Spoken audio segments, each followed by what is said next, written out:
जो जिनकी last rites हो रही हैं, लास्ट राइट्स होने में परेशानी या कोई बाधा देता है, उस सिनेरियो में वो इस सेक्शन के अंदर लाइबल होगा प्रोसिक्यूट होने के लिए। जो ये लोग करते हैं उनकी मेंटालिटी क्या होगी, और वो समाज के लिए सच मायनों में तो एक श्राप ही है। If someone tries to commit some sexual activity with a body, then it can be covered under rape. नमस्कार, आप देख रहे हैं वीएफ समाचार और मैं हूं आप सभी के साथ प्रियंका रॉय। इस वक्त मेरी मौजूदगी दिल्ली के 30 हज़ारी कोर्ट में है, जहां पर हमारे साथ दिल्ली हाई कोर्ट के वकील आकार भारद्वाज जी मौजूद हैं। उनसे आज हम आईपीसी की धारा 297 पर बात करेंगे कि किन चीज़ों पर ये धाराएं लगती है और इसको लेकर क्या कुछ सज़ा के प्रावधान हैं। साथ ही इसको लेकर सजेशन भी उनका जानने की कोशिश करेंगे। सर, पहले तो आपका वीएफ समाचार की टीम में बहुत बहुत स्वागत है। बहुत बहुत धन्यवाद आपका, थैंक यू। सर, जिस तरीके से अगर हम बात करें आईपीसी की धारा 297 की, तो इनके अंदर क्या क्या मुद्दे आते हैं और किन किन चीज़ों पर ये धाराएं लगती हैं? बेसिकली जो 297 जिस धारा की आप स्पेसिफिकली बात कर रहे हैं, आईपीसी 1860 कोड की, वो जो उसका टैगलाइन, जो हेडलाइन शुरू होती है, उसे बोलते हैं trace passed by anyone towards any burial ground etcetera.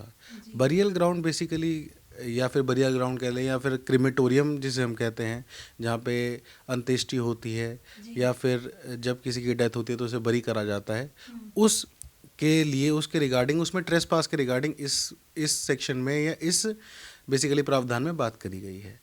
Specifically इसमें ये कहा गया है कि अगर कोई भी इंसान किसी भी बरियल ग्राउंड पे या फिर किसी क्रिमेटोरियम में या फिर कोई भी ऐसी जगह जहाँ पे किसी की कोई लास्ट राइट्स परफॉर्म हो रही हों, जहाँ पे जिसे हम शुद्ध भाषा में कहें मोक्ष प्राप्त हो रहा हो, वहाँ पे कोई इंसान कभी भी जाता है और लास्ट राइट्स में दखलंदाजी देता है, किसी को परेशान करता है, कोई इंडिसेंट बिहेवियर करता है वहाँ ट्रेस पास करके, या फिर जो जिनकी लास्ट राइट्स हो रही हैं, लास्ट राइट्स होने में परेशानी या कोई बाधा देता है, उस सिनेरियो में वो इस सेक्शन के अंदर लाइबल होगा प्रोसिक्यूट होने के लिए। और इस प्रावधान में बेसिकली हर इंसान के लिए 1 साल की सज़ा दी गई है। A person who trespasses any burial ground और basically comes to a burial ground and do some indecent activity and try to harm someone or harm someone's emotions regarding the religion of that person, then automatically this will be covering under section 297 of IPC, and he will be prosecuted in the same section, which on that ground he can be basically convicted for a period of 1 year. Sir, मतलब कई सारी news ऐसी भी आती है, जैसे आपने भी सुना होगा, कि कई बार कुछ लोग जो खासकर जो कुछ अपराधी होते हैं, वो कब्रिस्तान वगैरह में डेड बॉडी के साथ कुछ गलत चीज़ें भी करते हैं। तो क्या उन लोगों पर भी ये धाराएं लगती है या इस एक्ट के अंदर वो चीज़ें आती हैं? आपने जो बात करी है, पहली बात तो एक जो ये बहुत ही शर्मनाक बात है कि कोई लोग ऐसा करते हैं, और मैं उन लोगों की मेंटलिटी के ऊपर सवाल उठाता हूँ कि जो ये लोग करते हैं उनकी मेंटालिटी क्या होगी, और वो समाज के लिए सच मायनों में तो एक श्राप ही है।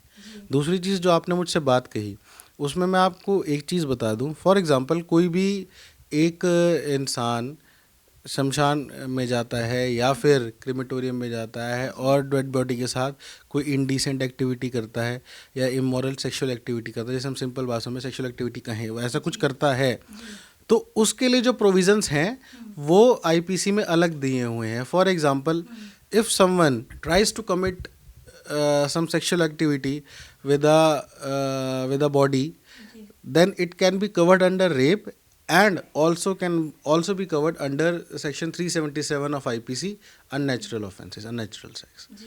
ये भी इंक्लूड होगा और वो भी इंक्लूड होगा। और आईपीसी की एक सबसे जो इम्पोर्टेंट चीज़ है वो ये है कि अगर 4 ऑफेंसेस हैं, मतलब 4 धाराओं में एफआईआर दर्ज है, तो सबसे जो बड़ा वाला सेक्शन होगा उसकी जो धारा है उसमें जितनी पनिशमेंट है उसके अकॉर्डिंग बाकी चीज़ों की पनिशमेंट भी इस साथ के कॉन्सिक्वेंटली कंकरेंटली चलती रहेगी।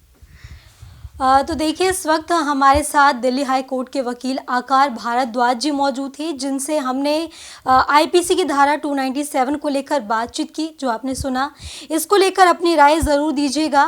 कैमरा पर्सन सचिन के साथ प्रियंका रॉय, वी अब समाचार।